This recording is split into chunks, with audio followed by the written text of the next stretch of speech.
Dawn at Dale Farm, and beyond the hedgerows at the back of the site, the police breach the barricades. Both sides said they wanted no violence. In reality, it was never going to be that way. As dozens of riot officers swarmed in, activists, here they say to support the travellers, launched a salvo of rocks and bricks.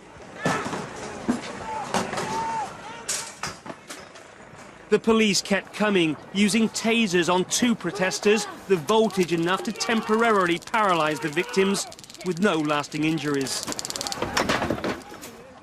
A few seconds ago, we've seen at least one of the activists being tasered by the police. There's a sort of running battle going on now as the police are going on through the fields behind Dale Farm, trying to find a weak spot. Soon it was clear that the numbers were overwhelming.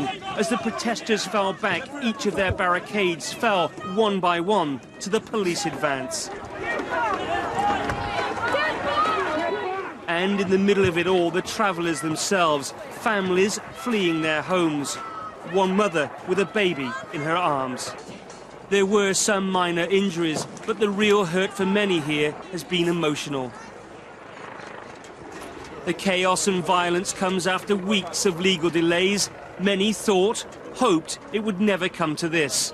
Fire and destruction, and more casualties.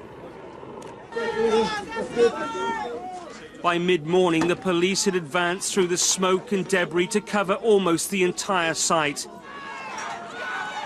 At least one of the activists singled out as a ringleader and, eventually, taken into custody. By now, the mission was clear: to open the heavily barricaded main gate into the Dale Farm site from the inside. The problem, high up in the makeshift gantries, protesters determined to stall the police.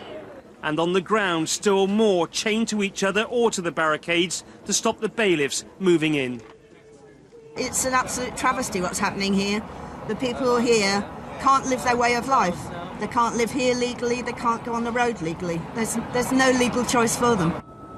And so, with tension heavy in the air, the job of removing the protesters continues.